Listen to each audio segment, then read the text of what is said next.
like a little street car. Second in command is Colonel Brooks of the 85th.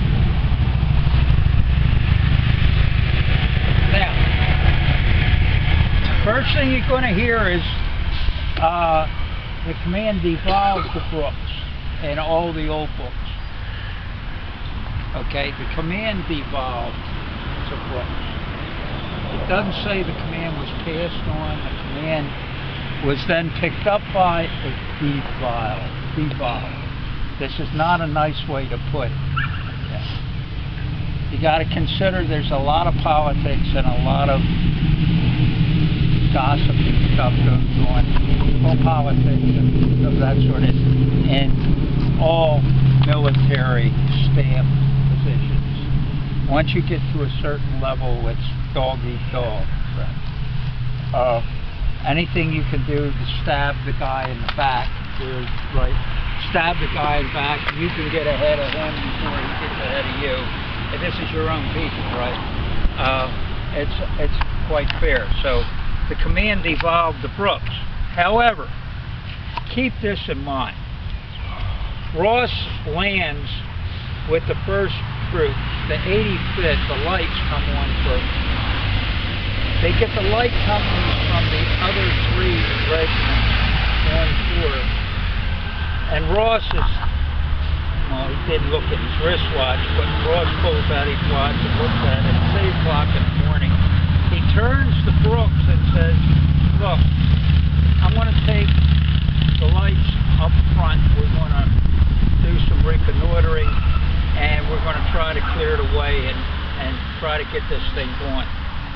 Once the rest of the troops are landed, bring them up as fast as you can, but I'm tired of waiting. With that, he dumps the whole thing into Brooks's lap and takes off. Apparently Ross didn't have any problems with command devolving to Brooks. He quite readily passed it off. Bring up the rest, and so forth. Ross didn't have any problem with Brooks. It seems like the guys who were under him and so forth might have had. But Brooks knew what he was doing. Brooks is hurrying him along as best they can. He's coming up the road, bringing the rest of the troops and the Marines, and they're scurrying over and trying to keep the people from looting the farmhouses. Keep them in a calm, and all of a sudden, one of the rare horses that they had is coming roaring down the road looking for him. They wave him down. What's going on? Ross has been shot. How bad? Real bad. Where is he? Up the road a little bit. Brooks takes what horse he can and so forth, and they get up to the Gorsuch farmhouse, which is basically just below Sparrows Point Country Club. Actually, it's on Sparrows Point Country Club property. Ross stops. Brooks now has command of the attack. Brooks spurs his horse, comes through Connolly's woods, comes on the other side, and the regiments are lining themselves up all along this. Brooks takes it all in. Sees that the flank is open over here for some reason or other. It's a little marshy area over there, but they don't have the line extended all the way to Back River. He takes his light infantry regiment, the 85th, and has them run around the flank. They're going to run around and try to get around that side. He takes his heavies, his grenadiers, and looks, and he's getting the word. Who were in the woods? They were. See them guys down there at the end with the little green outfit? Okay. And those guys here. good. He throws his grenadiers at this portion of the line hard. BNS thing. The idea is to run right over. And they hit the line right. You see that picture of the 5th, Maryland, in line of the fence line. That's it. That way. And they get within whites of their eyes range, maybe from here to the wall there. And we let go with volleys, and they let go with volleys, and they put the bayonets down and they shoot. And we let go with a couple more volleys, and we hold the bayonets. They fall back, hit us again. And we do pulsing. It goes 1, 4, 5 times. They're behind those problems.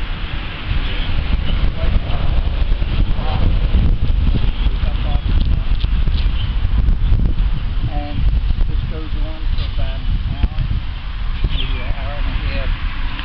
The guys who were around the flank got caught up in the little marsh over there. The little marsh is only water this deep and mud this deep.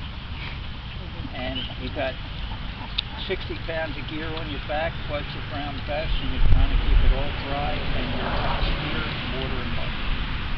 And that don't work. So they're trying to figure it out.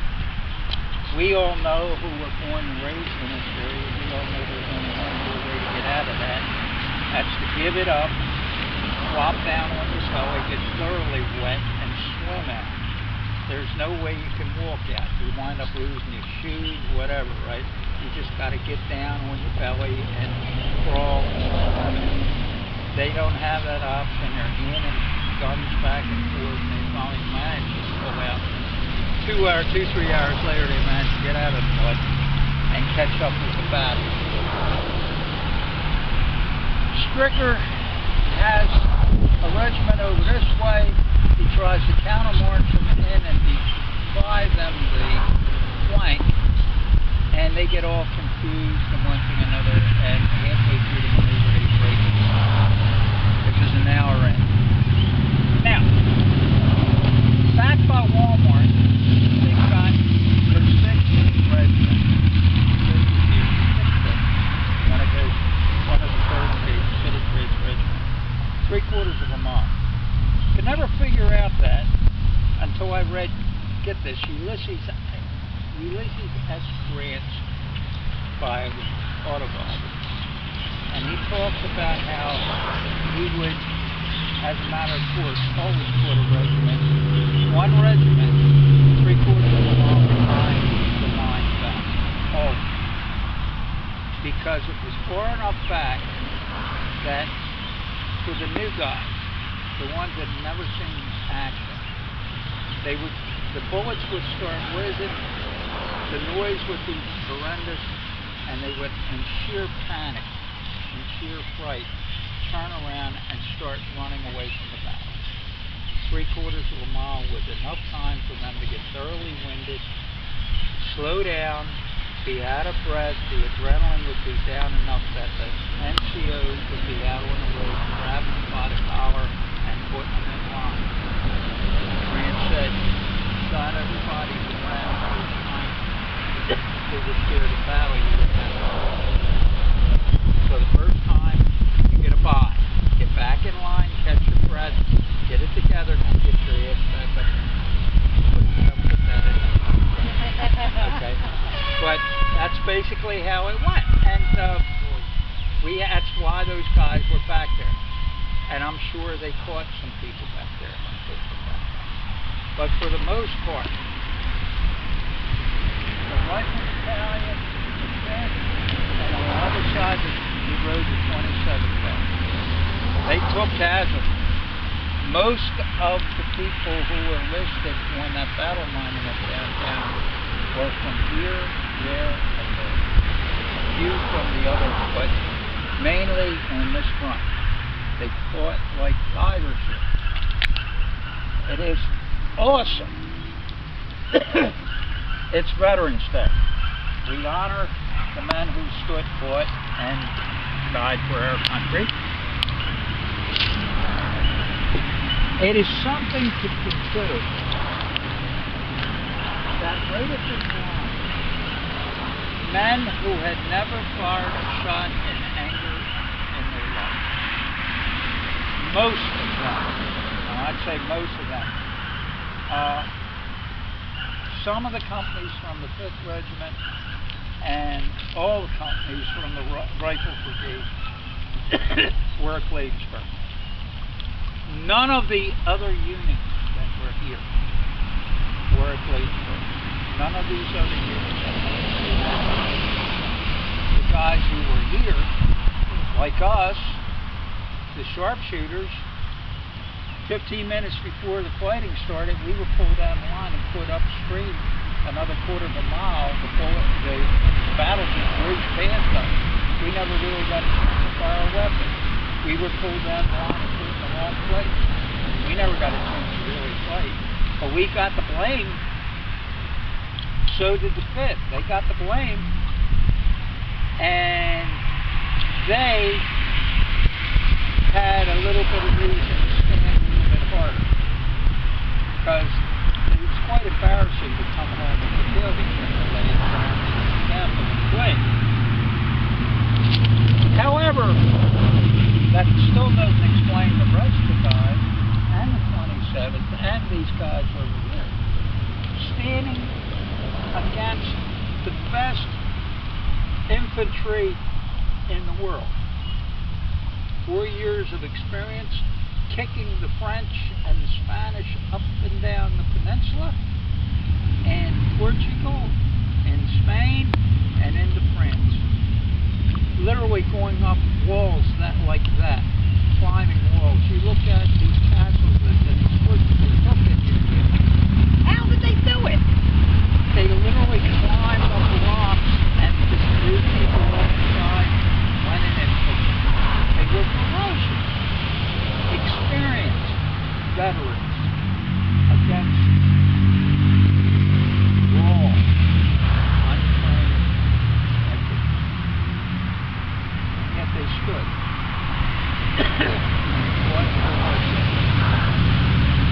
Thus be it ever, when 3 men shall stand between their loved ones and the women's best friends.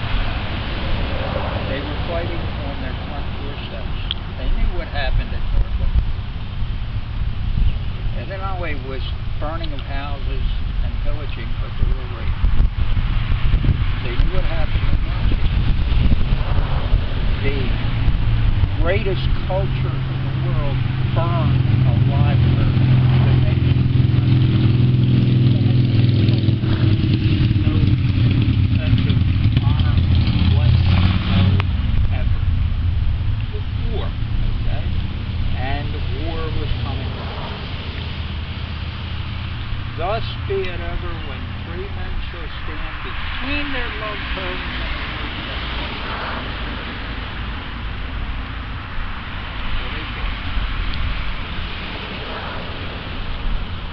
Blessed with victory and peace, may the heavens rescue the land. Praise the power that hath made and preserved it to nature. And somehow or another, a miracle happened. We stopped them enough. We broke their momentum. But we sort of gave up a little bit. And we held them here long enough to quite as many casualties as they inflicted on us. And they didn't press it that hard that we could pull back. Another to that reserve was 3/4 mile and we did. This side was caving in, but by goodness, these regiments held long enough and yielded, held the flank this way while these guys would get up that way and would pull back. This is it. This is right where the big battle was. Patterson Park is beautiful, all those cannons. Fort McHenry is neat, all those cannons. But the actual shooting back and time up close, being that small. And yeah, most of the cannons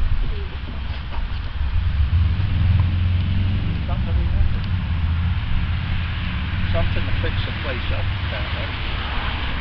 But that's another story. Okay, guys, it's a little after 3. We got another half mile or so, well, 3/4 of a mile to Walmart, but really all we got to do is make Methodist Meeting House. Well, I'll have to say that all the guys that saw here would be happy with his remember that since there ain't nobody else here. I know we're here.